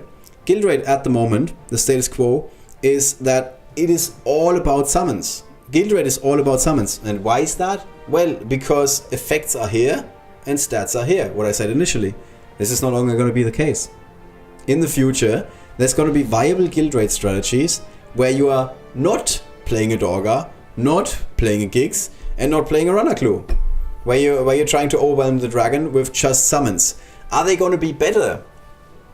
I'm not sure. It's really hard to tell because I don't know all the stats of all the units, especially when they are maxed out at level 50. But I've seen Pandas at the moment hit for 10k with their regular attacks, because Panda again gets really big thanks to his passive. This is 495. If you end up with a up to 495 if he was 43. If you put a Panda in the middle of the Ice Dragon's breath, there's going to be 5 fields next to him that are all on the ice. So he gets 5 times 500, that's 2500 bonus damage to his regular attack. His regular attack at the moment is just 500. So he's already doing 3000. And then he can get high ground on some maps. High ground means that you multiply the 3000 that you have times 1.5. All of a sudden he's doing 4500 with an attack. Add a Yasmin buffs him 2-3 turns or something like that. 250 every turn is not a problem for a Yasmin if she's pretty high. My Yasmin at the moment at level 40 gives 300 extra damage every turn. So on the last turn, it's not something that has never happened before. Panda could be at 5000 attack or something like that. And then you add high ground bonus, 1.5. And then he's also a mage. The dragon is a warrior. The dragon, some dragons obviously are red, which means he has color advantage. He does another 50% bonus. So you can see all of this is adding up. And then there are maps where you can end up with a Panda that suddenly does like 10k with one attack. And that's at gold rank 1. His attack stat is going to be 1500 at some point. And all of a sudden he's going to be hitting for 20k if you add some other bonuses. So Agna is still going to suck? I'm not sure about that. Also, I'm not sure what you're saying with still. I'm not exaggerating. Panda will be the MVP in Ice Dragon maps, of course. Oh, sorry, Agna is still going to suck. Yes. Yeah, Panda is... Yeah, exactly. Panda and Snazbang, obviously, because Snazbang has a 100% crit rate against... He currently has 50%, but when he goes up against an Ice Dragon, he has color advantage, and color advantage means... Or rather, different. Let's put this differently. The dragon has this trait... where do we need to go? To fight boss? Here we go. Here's the traits, and it's infinity weakness, which I cannot find. Here we go. And this means that enemy units of opposite affinities deal double damage, and they also have double crit and block chance against this unit. We're not sure about the block chance. We tried to test this, and we've never successfully proven that we have double block chance. There might be a bug in the game. But the crit chance is correct. We also assume that the dragon has actually double block chance against us. Against the affinities. I don't know if this is just superstition, but we have seen the Ice Dragon block more green attacks, where we are supposed to have a double crit chance, than we have seen any other color that he blocks. But this might just be superstition. And let's not digress too much. So as you can see, like units that have color advantage or that have effects that can like add like a lot to the attack, they're going to be mattering a lot more in the future, especially in guild raid, obviously. Okay, other game modes, I don't think they matter that much, to be honest, because Onslaught, all your units are so strong that it's not going to be a problem for them to beat the enemies, obviously, when you're diamond ranks. The new Onslaught encounters might be really hard and impossible to beat if you don't have like a squad that is made up of at least a couple of gold rank 2, gold rank 3 units. So expect Onslaught to get a lot harder. And nothing is gonna fundamentally change in the campaign, in the elite campaign. We just saw this. I can still walk through an elite campaign like it's almost a walk in the park, but I have a lot of level 50 units because I've been playing this game day and night for more than a year, so that makes sense. Campaign is always going to be fair if you happen to have units that are like close to gold rank 1. If they are like silver rank 2, campaign is a walk in the park, an absolute walk in the park. I'm not sure how it is with Cursed Lands. Cursed Lands is a little bit harder, but if you're keeping at it and you get your units to gold rank 1, all of the regular campaign should be a walk in the park. So Raisin says, my prediction is the guild raids will be all about damage since your heroes will be super beefy. So I think that the truth is somewhere in the middle. I think that we're still going to see summons a lot, because there's no reason not to play summons. Even if a frog warrior is only having 2500 attack, that's still 2500 attack up to 9 times that he connects with the dragon. Whereas your units might have 3000 attack or something like that, but you only have 5 units. You can have 9 frog warriors or even more. So I think the most successful strategies are going to be a mix. So you're going to be playing some summons, but then you also play ranged attackers that are not going to get in the way of the summons, like a unit like Snazbang. A unit like a Pari could be a much better unit in the future, actually. If the attack stat goes through the roof. What might really be changing in Guild Raid, in my opinion, is that we might see warriors. Like, because at the moment, the only warriors you're playing is Accio, and only for his effect, and that's it. And Yasmin, because she can refresh the effect of someone. So again, you're playing a warrior only for the effect. And that's it. Like, all my highly leveled units, as we can see here, they are all mages or rogues. And it's never warriors. Warriors is only Accio and Yasmin here. And Bassi, because I have a ridiculous Bassi. And Pulmon, I guess, okay. But that's gonna be it. In the future, there's a chance that people start playing units like Oakentrap. Because Oakentrap is gonna have, like... I mean, this is really reaching here. But Oakentrap is gonna be able to tank a Dragon Landing every single turn. So you can just load up the active of Oakentrap, where he gets all the damage that was accumulated by Ironbark, which is the passive of him. It's gonna get ridiculous, obviously. It's regenerating the armor by a lot. And all of that is gonna like walk into the active of Oakentrap. And since his stats are gonna be... He's gonna be unkillable in Guild Raid. If he's Diamond Rank 3, like completely unkillable. He could one-on-one go up against the dragon and the dragonlings, and he might still not die because he's got so much regeneration power in the future. You might just play units like that, and then on the last turn you use the active, and he just hits for 20k or something like that if he was attacked over and over and over again. So this is going to be like super interesting. Hey Yula, hi Manchester United. Glad you guys are tuning in. Is it the entire team? And plus 2k by Accio. Oh yes, of course. What David Brunsky is saying. You're one of our guild members, but it's Burun, of course. I'm an idiot. Burun, of course. Yes, exactly. Because of Accio, you're always going to be playing summons, in my opinion. Let's quickly talk about what lineups are going to be better and worse in Guild Raid. My prediction here is, like I said, I still think we're going to see Dorga, I still think we're going to see Giggs, we're definitely going to see Accio if we're playing summons. So the Blue Man group, as I like to call them, they're not going to change dramatically. What is going to change that in the lineup, the other two slots that you tend to have, depending on who you're playing. But against a lot of dragons, we're playing Giggs, we're playing Dorga, we're playing Accio, and then you have two more slots. There's a chance you no longer see servitors everywhere, because you don't need to vine the dragon and keep the dragonlings in check. Because you don't worry about the dragonlings. The dragonlings can jump around and you don't care. Because your units are so beefy that they cannot kill your units anymore. So instead you're playing ranged attackers that can deal a lot of damage. Again, units like Penda, Snazbang, stuff like that. So I think this is really good for that team. Because they're going to win more flexibility. I think there's one Guild Raid team that is going to be, relatively speaking, get a lot worse. And that is the Darkness team. Because the Darkness team is set in stone. You do not have 2 free slots to play together with Ranaklu and Accio. You need Umanu, you need either Nimrul or Voyasa to spread darkness in the first place. So this entire team is set in stone. You cannot switch a unit in and out. You have to play these 5 units. It's always Ranaklu, Umanu, normally at least, Accio 100%, and then depending on what your strategy is, sometimes you want to play Yasmin to refresh Ranaklu and get like dragonlings for a second time. Sometimes you want to play Voyasa because it allows you to bait the dragon into a nest where you want and spread some darkness then. And yeah, that's basically what I normally tend to see with darkness teams. The problem here is they were already at level 50 if you were like a very experienced player, veteran player. All of your shades were already like maxed out. They're not going to do any more damage in the future. So the high damage that you were doing with the Darkness team, it's roughly gonna stay there. Because most of the time, most of your damage is coming from your shades. In the future, you're gonna be hitting for a lot more with Ranaklu, of course. And a lot more with Nimrul, of course. And a lot more with Umano if she attacks. And she's gonna be attacking more in the future.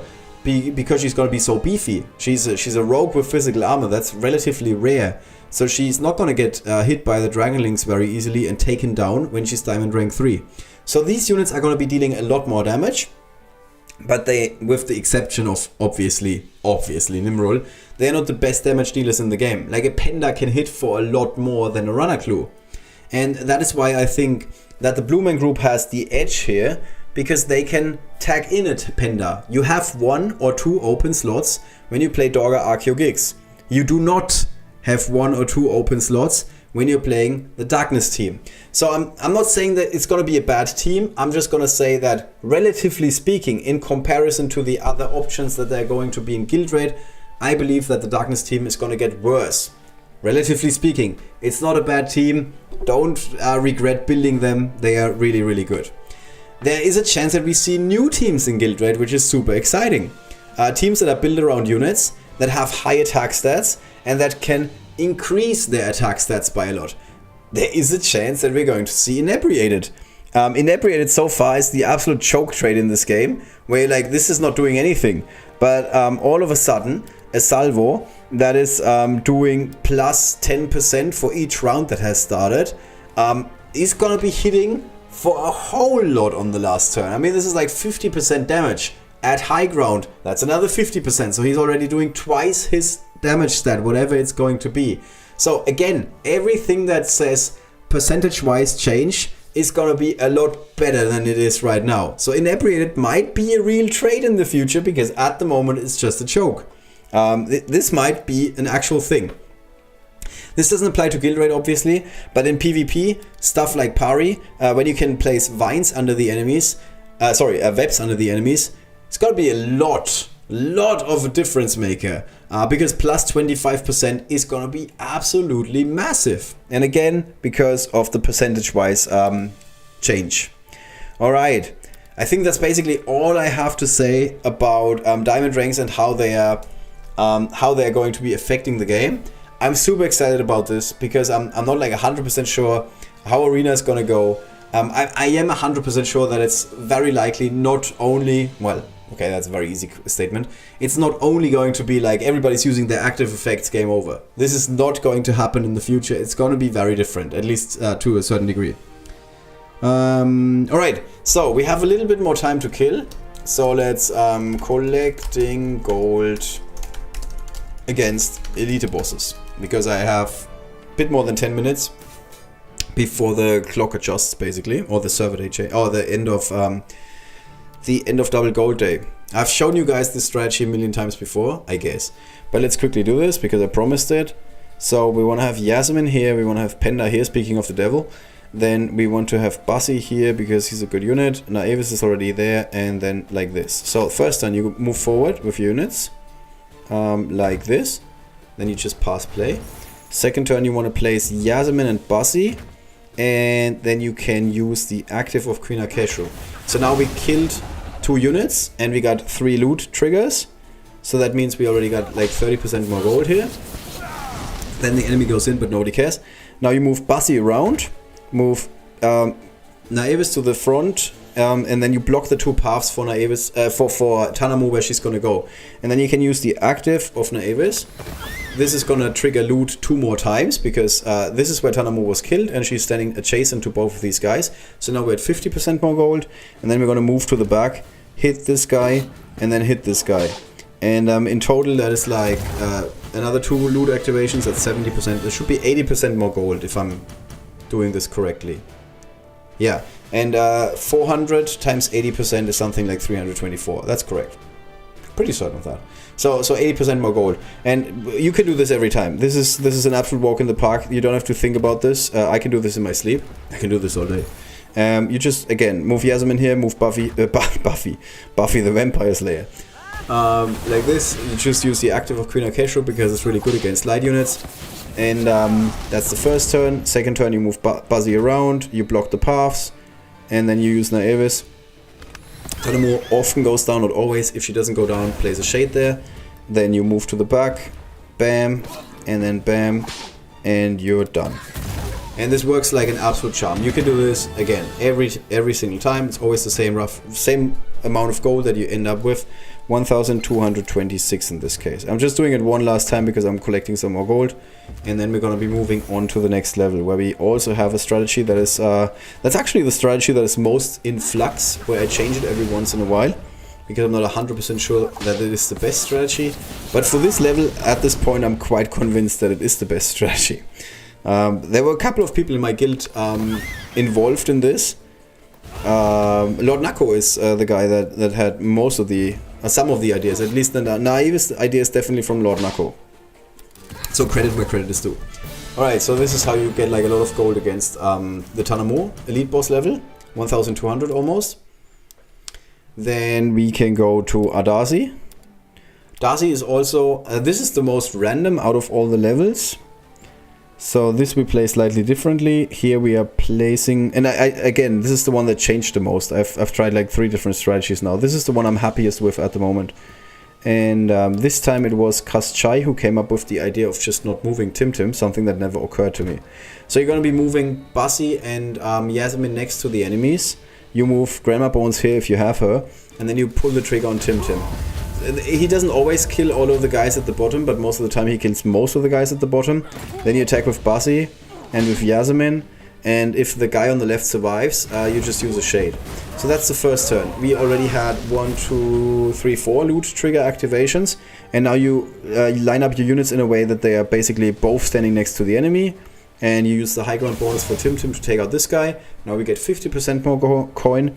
Now we get 60% more coin, and then you do not attack. You just move forward and you just pass play, and then Adasi is doing his thing, and we can now get to 70% gold. If we just move both our units next to the enemy, use the attacks, and then we end up with 70% looter bonus, and 70% of 400 apparently is 365. Don't ask me how that math checks out. Oh, sorry, you have to add the 10 from here.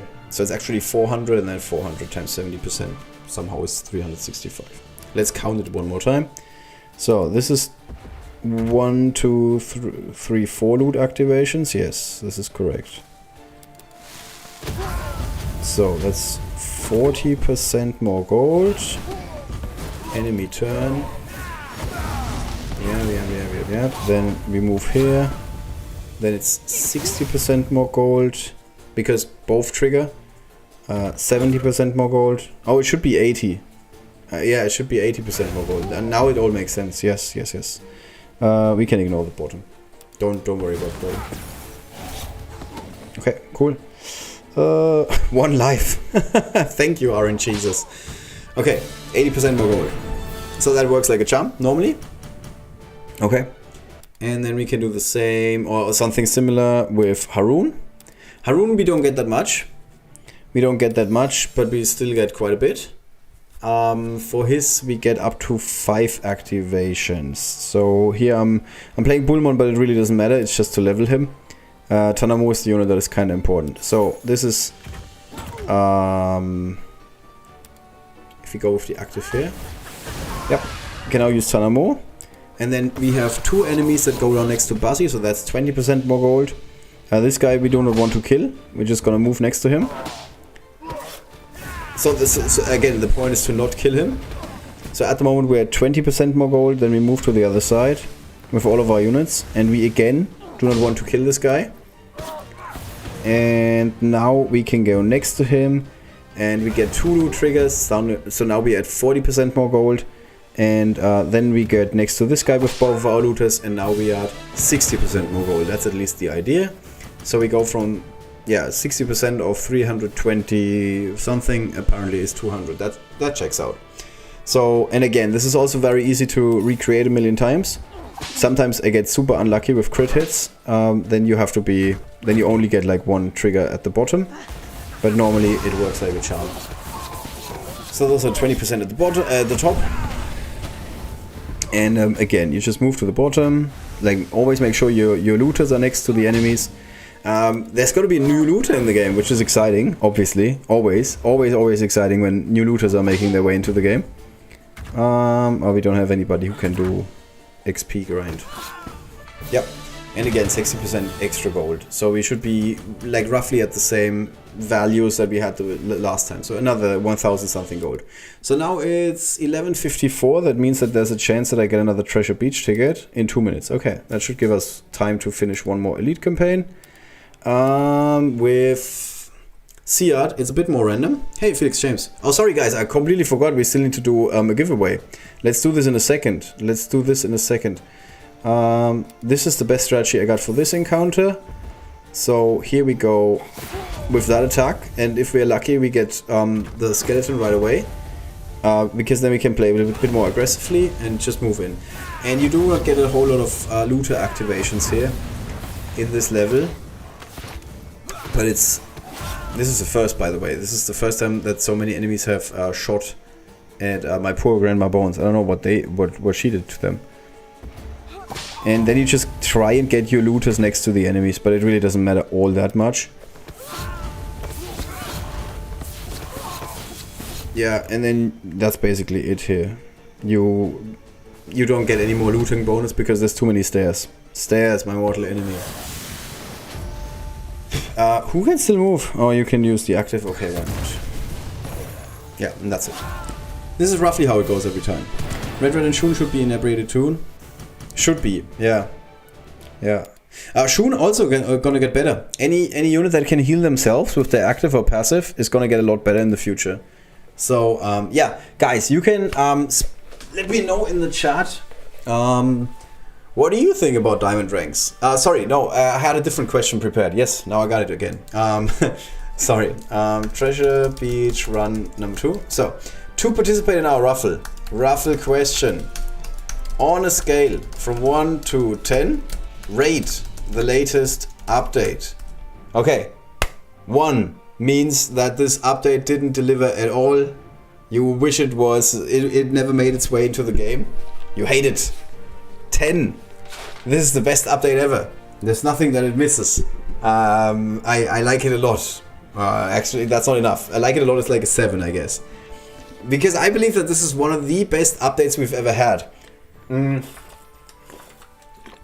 there have been updates like the anniversary event with Nimrod.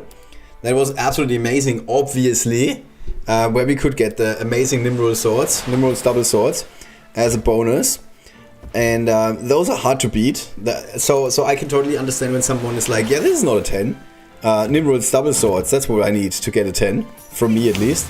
But other than that, I think, and I know I'm leading here, I think this update leaves not a lot to be desired. This is absolutely one of the best updates in this game, in my humble opinion. But again, if you have a different opinion, let us know. I wanna hear from you. I don't wanna dictate what you guys have to say.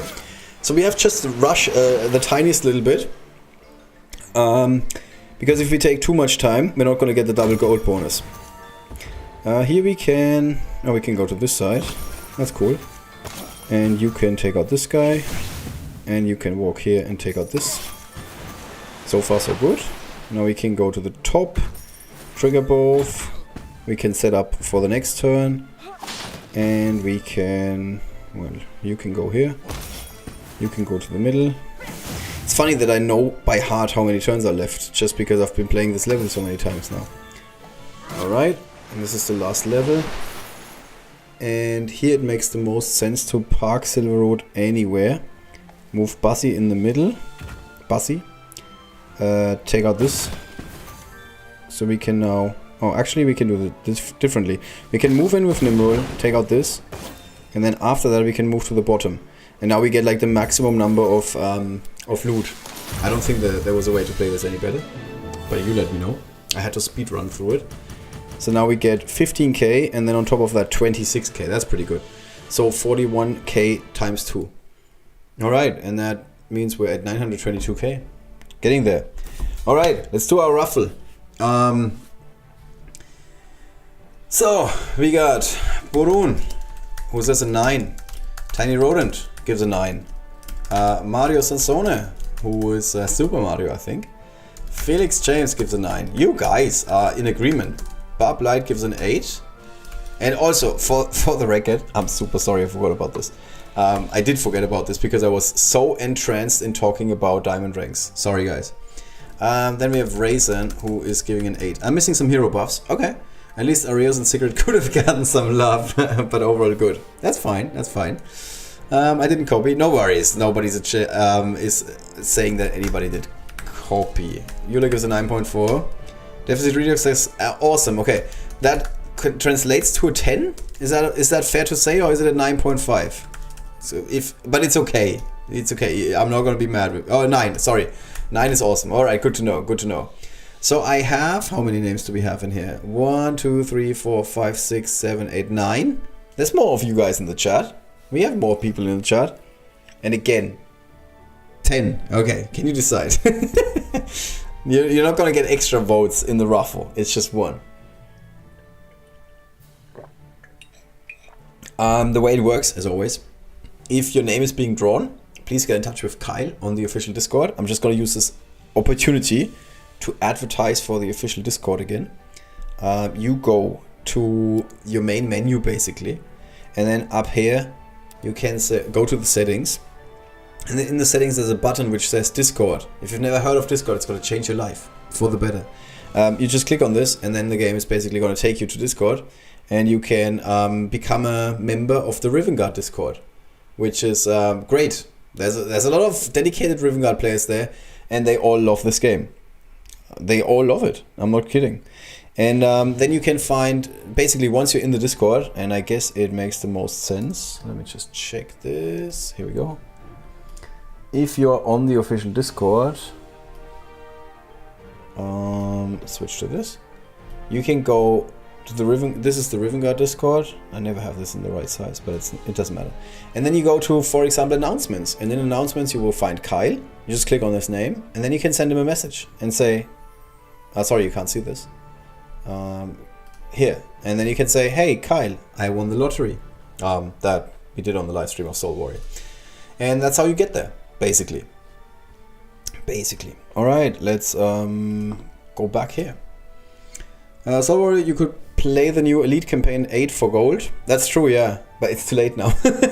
I took too much time talking about diamond ranks, but it's alright. It's alright. I got gold at the moment. What numbers are we giving to enter? Missed that. No worries, Carly, no worries. Glad you're here.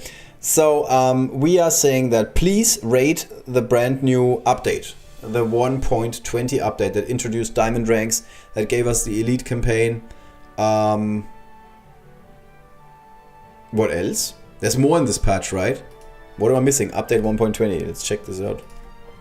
Let's check this out one more time. Chapter 4 Elite Campaign. Yeah, diamond ranks. Yep. Oh, of course, there's events. Yes, of course. There's brand new events, which are going to be great. There's a new ticketing... Oh, yes. This is something we should totally be talking about. There's a new ticketing system for the Conquest Tournament Arena. So, at the moment, the status quo was that you logged in, Tournament Arena starts, you got 12? 15? I don't know. You got a number of tickets. I don't remember. I think it was 12. It was 12, yes. Or maybe 10. I don't know. So you can play your matches, blah, blah, blah, blah. And the problem is, if you were asleep when the tournament was starting, you were screwed. Kinda. So now the thing is that every 1.5 hours or something like that, you would get an additional ticket. So if you perfectly timed your first login, you could go to 11, 12, 13 tickets out of 10. That was the maximum, I think. And then you woke up, you logged in, and you would get like 13 out of 10 tickets. The problem now is you have to play immediately because you want your ticket timer to start running to give you new tickets. So this was all very stressful. You either had to log in at exactly the right time when the tournament started, or you had to time your sleep, and there are crazy people who are doing this kind of stuff, to make sure that when you log in for the first time, you get like the maximum amount of tickets. Because if you logged in and there were like 2 hours and 45 minutes on the clock, you would get only 1 extra ticket instead of 2. If every 1.5 hours you got another ticket. And I know this is ridiculous, but there are crazy people who do this kind of stuff. Alright, so this is going to be different in the future. In the future, the tournament begins and all players have 6 tickets. So it doesn't matter if you're logging in earlier, if you're logging in later, you're going to be starting with 6 tickets. At least when the tournament starts, you're going to be having 6 tickets. And if you then wake up 6 hours later, you're going to be having like 10 tickets or something like that, because 1 ticket again is like 1.5 hours, 1 hour, 15 minutes. I don't remember. I don't care. Doesn't matter. What matters is you now have like a 6 hour, 7 hour, 8 hour window, 9 hour window. It is actually a 9 hour window. You have a 9 hour window to log in after the event started, and you will not have any disadvantage whatsoever versus every other player that is playing the game, that is playing in the tournament. So no matter what time zone you're in, no matter when the tournament starts, it's gonna be fair for everyone.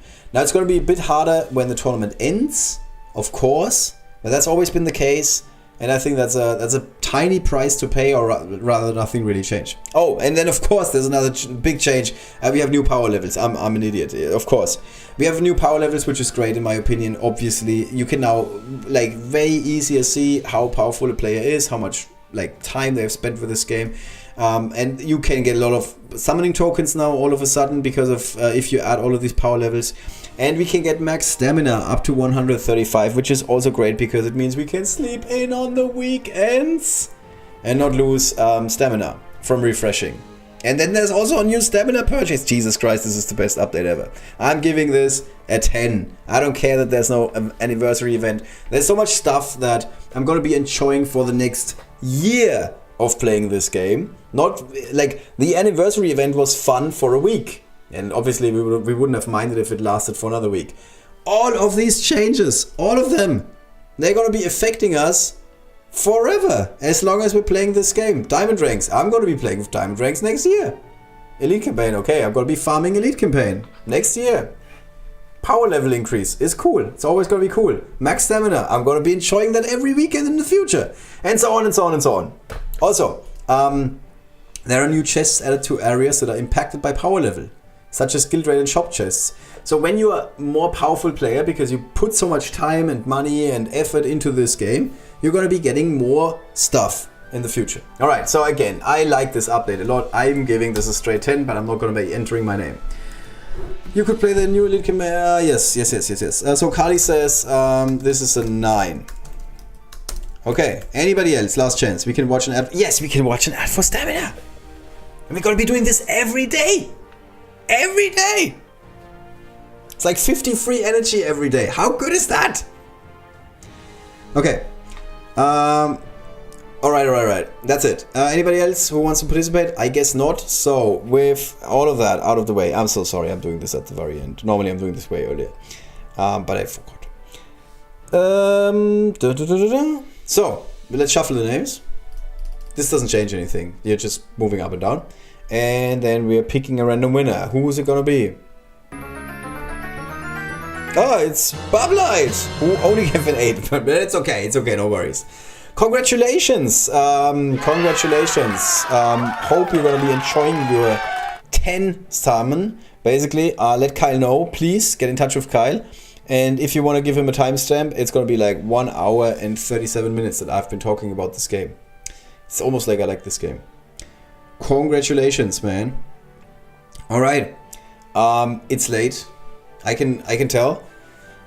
If there's anything else you guys want to know, let's quickfire FAQs. If you have any questions, like if you want to know something about a unit that you want to know, is it going to get better or worse in the future with diamond ranks? Like, ask away. I'm totally here for that. We can do like 5 more minutes of that. We can also try. I don't know, I have like a lot of stamina. I can actually play Onslaught. I can actually play Onslaught for a second. Congratulations, yes indeed, yes indeed. I normally am playing Onslaught for extra gold. That's right. That's alright. So we got Onslaught, which is Forsaken Fortress and Counter 6. There is no more honoring your heroes because I finished this on the stream. So let's just do this. This is roughly my strategy where I'm going with. I really like this encounter. Yes, okay, it's obviously a bit repetitive, but it could be like a lot worse. So this is how I'm playing it at the moment. Yeah, like forever. I've been playing it like this all the time. We want to be moving a little bit more forward with Yasmin because we want to buff or refresh Ronaklu next turn. And now we have like a whole lot of... Oh, actually we can... Yeah, that's okay. Let's just add some more frogs. Doesn't matter that it is not like a big summon. And now we're good. So this is always how I start. The enemies fortunately never really shoot down Dorga enough. Like they do some damage to Dorga, but that's more or less it. And now we want to connect Yasmin with Ronaklu, which is always hard. But we could move him here, move her here. And then maybe wait until next turn and see if we if we manage to get another summon off. And Dogger needs to go to the back. Dogger needs to hide now. Because we don't want to play like super hard mode. We want to stay with semi-easy mode. Runner is dead. Too bad. We should have used him right away, but we couldn't. We couldn't move Yasmin next to him. This is a bug at the moment. I don't know if you guys are aware of this. The game is always feeding you the same units, depending on your starting lineup. So if you're starting, Onslaught with dark units, like I did, you will be fed dark units. This is a really weird bug. I don't know how this happened.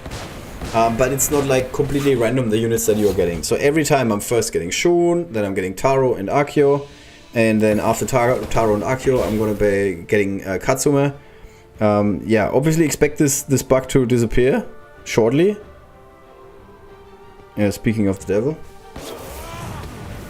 As we all know, there is a devil inside this one.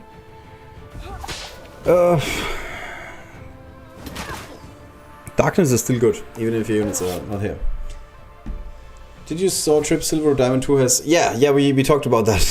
We talked about that in great detail. This is basically the big difference that the diamond ranks are making, obviously. So Shun is dead, and here's Katsume, like I said.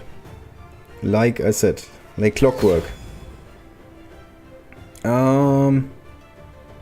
You can take somebody out. Main.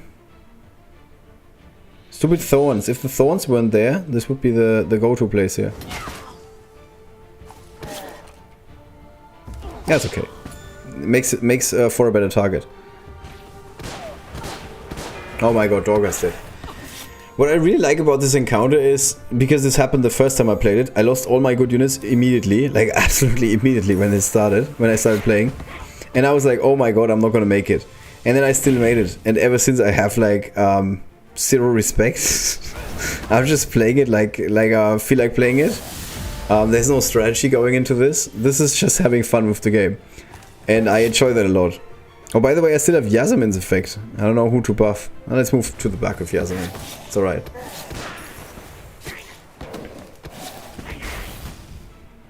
Yep. We are slowly winning the upper hand here. But there's a new wave after this turn. Well, what can I say? That's alright. Akio's blocking a lot today. He's blocking a lot today.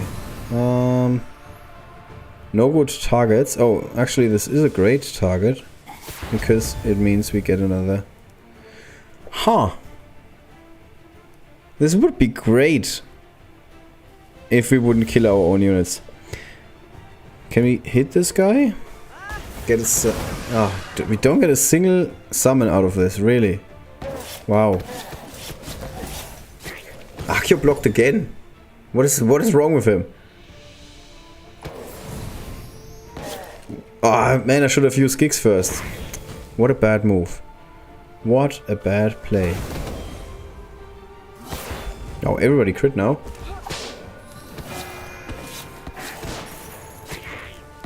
So this is 6. Okay, there's one more.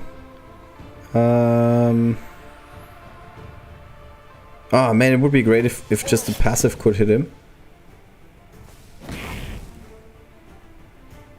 Here's another skeleton. Sure. Oh, Yasmin can kill someone, that's great. And we're even protecting our Grandma Bones. Look at us, like a pro. Well, we're gonna lose Grandma Bones in a second. Because there's gonna be a gunner, and the gunner is gonna shoot Grandma Bones now. Oh no, he's not. Wow. This is news. We can use this on this guy. And then... Oh, he's dead. Here we can see how much Giggs' poison is kicking in. We're doing so much damage that we can take out the gunner with ease. Thanks to the poison, or partly thanks to the poison at least. And that's it? No, almost. Okay, here we go. Yeah. This is roughly how I play it every time. Like 11 units, up to 15 units, something like that. Oh, we even loot a little bit. Alright, no questions, no problem. I hope you guys enjoyed the stream. I hope I was able to break down the changes that I'm expecting to see with diamond ranks in a way that made sense to you. If not, let me know. Then I have to work out something else that can really break it down for you. I'm now gonna go back to farming gear stuff because it's actually really hard. It's a chore to level up these units. Oh, there was a question actually on our Discord, which is what units should I be upgrading first? Which is a really good question. I don't think that there's a clear answer. It depends on what game mode you're valuing the most. If you're valuing arena the most, units again that can hit more with percentage wise more damage, that can help you control the board. So percentage wise more damage, gigs, Archeo, snare spang, heavy hitters in arena. I don't think they're going to go anywhere. I think they're going to be relevant in the future as well. So those are really good prime targets to level up in terms of gear rank. Units that can provide you like with a lot of value, like a Queen Aceshru. The active is really strong regardless of unit stats going up, because you can still like turn Dorga summons into friendly shades. You can turn Dorga X into friendly shades. Queen Aceshru is still going to be a good unit, and like a free shade every turn is going to be relevant in the future. So all of these units are definitely good targets to increase in rank. Then units that can control the board, Servidus, gonna be playing a more of a role in the future in the arena, in my opinion. Anything that can displace, like a unit that is gonna be really good in arena in the future is gonna be Pari, thanks to the webs, because you're doing, was it 25% more damage? I think it says in the active. I thought it was 20. Oh no, plus 25%, yes. So webs are gonna be big in the future. I'm working on Pari, getting her to legendary. I think she's gonna be better than ever. She's already good in arena, but she's gonna be way better in the future. Like Pari and gigs followed by anything is still gonna be a board wipe in the future. If you're doing poison plus 400 damage, plus 25% damage thanks to the webs, and then Nimrul goes in or whatever, enemies are gonna die left and right. So those are gonna be really good units. Units that are gonna get a lot worse.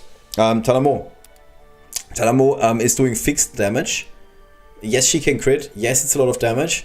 But like relatively speaking, she's gonna get a lot worse. You can still play her, obviously. Yeah, her stats are gonna go through the roof as well. But she's gonna get a lot worse, relatively speaking. Myvara might be a really bad unit in the future. I don't wanna say like 100%, but like the active of Myvara, which has been the selling point of this unit, it's gonna be like way worse in the future. Now if Myvara is your finisher, after you had a setup unit like a Pari and a Giggs, maybe even you used the attack of Tim for whatever reason, and every enemy only has like another 1000 health before he goes down, which is unlikely because the stats are gonna go through the roof, then Myvara might be good.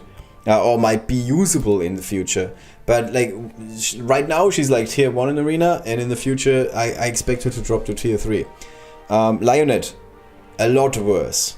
Lionett so far was good because you could like move on turn 1, connect with the enemy, like foil their plans and everything. In the future you're doing some damage to one unit. You're not gonna kill anybody with that active.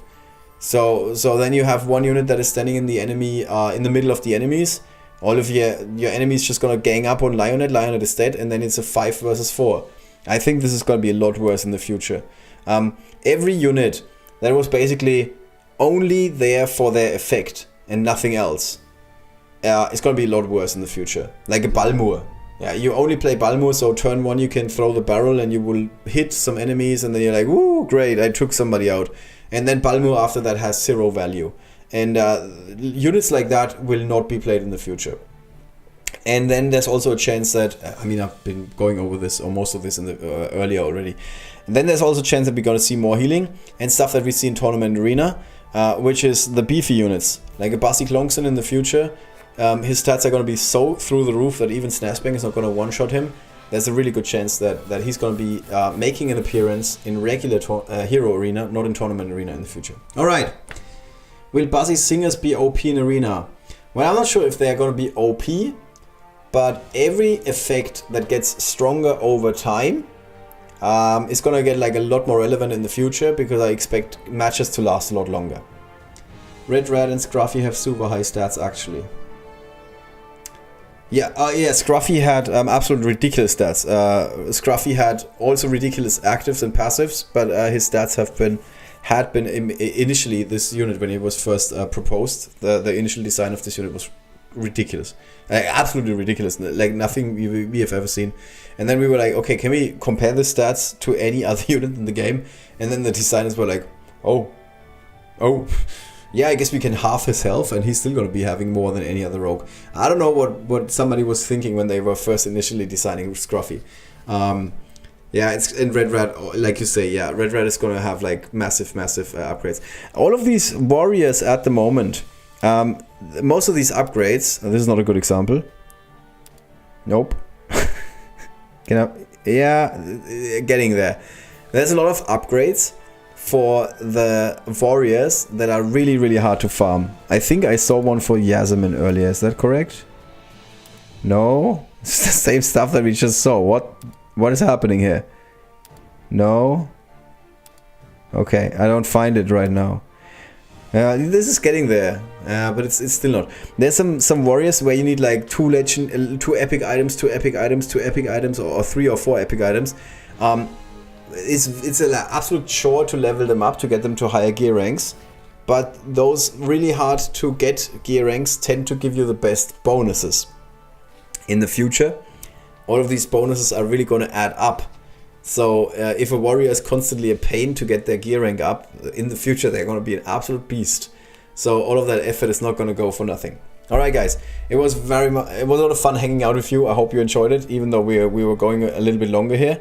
And yeah, if you have any more thoughts about the game, let me know. I'm always open. You can always send me a message on Discord. I love talking about Rivengard. And then I catch you in the next one. It's really time to sleep over here. Have a good weekend, everyone. Happy dragon hunting. Good luck in the arena. And see you very soon.